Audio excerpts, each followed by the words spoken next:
Après un été sans musical à cause de la crise sanitaire, les mercredis musicaux ont fait leur retour cette année au Sporting Casino d'Hossegor. Pour l'avant-dernière soirée de la saison, Alain Larribé, le poète des sons, a fait découvrir au public son univers musical atypique.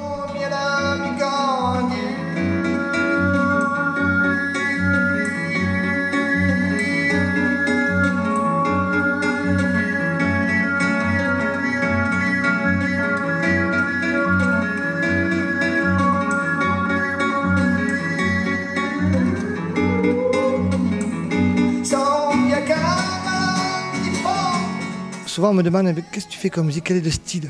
Mais je ne saurais pas quoi dire, quoi. C'est un mélange de musique du monde, bien sûr, parce que j'ai été inspiré par ça. Mais j'ai été inspiré par mon père, par mon grand-père aussi, qui était paysan. J'ai été inspiré par la vie, parce que moi je suis quelqu'un qui... J'ai pas été à l'école de musique, j'ai juste fait quelques mois d'école de musique. J'ai pas appris au solfège, j'ai pas appris tout ça, j'ai appris tout ça avec des gens à travers les pays. C'est comme si je me cherchais un moment, et moi, en tant qu'individu, et au lieu d'aller chercher à l'extérieur qui j'étais, j'ai cherché à l'intérieur qui j'étais. Et j'ai trouvé ça. Ces sons, j'ai trouvé cet univers en moi.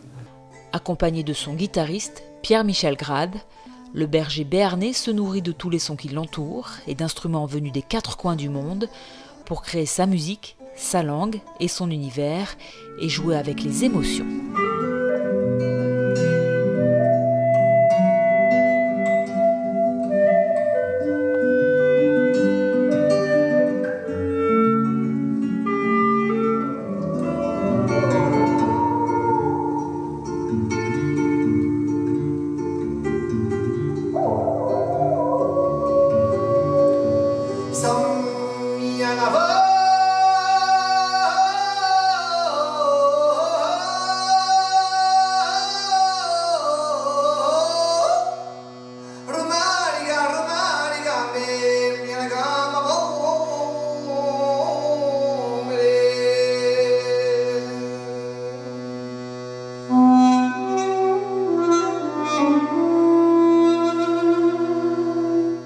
La première musique qui existe quand on naît, à notre naissance, c'est la vie.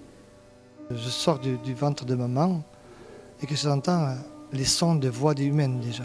Et petit à petit, hop, moi qui ai été élevé en tant que paysan, j'ai entendu après des vaches, j'ai entendu mon chien, j'ai entendu des brebis.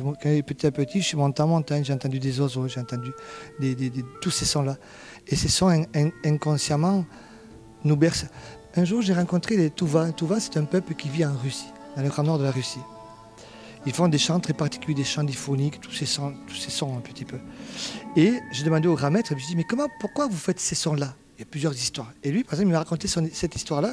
Il me dit, mais c'est parce qu'un enfant, quand il naît, les premiers sons qu'il entend, bien sûr, c'est ses parents. Mais après, quand il sort de la yourte, ils entendent les brebis. Et peut-être inconsciemment,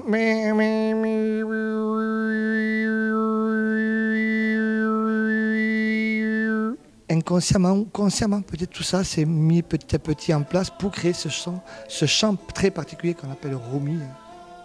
Avec sa musique primale, animale, universelle, Alain Larribé a fait voyager les spectateurs à travers différents paysages, au gré de l'imaginaire de chacun.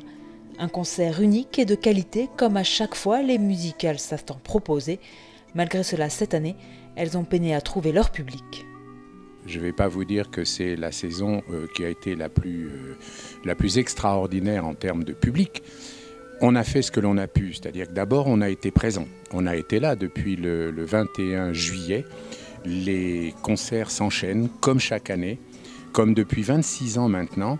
Mais évidemment, les gens ne sont pas au rendez-vous à cause de cette histoire de passe sanitaire. Moi, si j'ai réussi à ce que ça fonctionne, c'est encore avec la complicité du Sporting Casino à Hossegor, du groupe Irigoyen, de la directrice d'ici, Véronique, qui a fait tout, même d'installer des testeurs ici, sur place, dans les locaux. Ce qui fait que les gens peuvent se faire tester un quart d'heure avant le spectacle et ils peuvent rentrer. Mais avant que ça se sache, avant qu'on ait pu expliquer à tout le monde qu'ils pouvaient passer par ce test, eh bien, il y a eu pas mal de déperditions, oui, bien sûr, bien sûr. Reste encore une dernière soirée de cette 26e édition des Musicales, le mercredi 18 août à 21 h au Casino d'Hossegor, avec de la musique sud-américaine.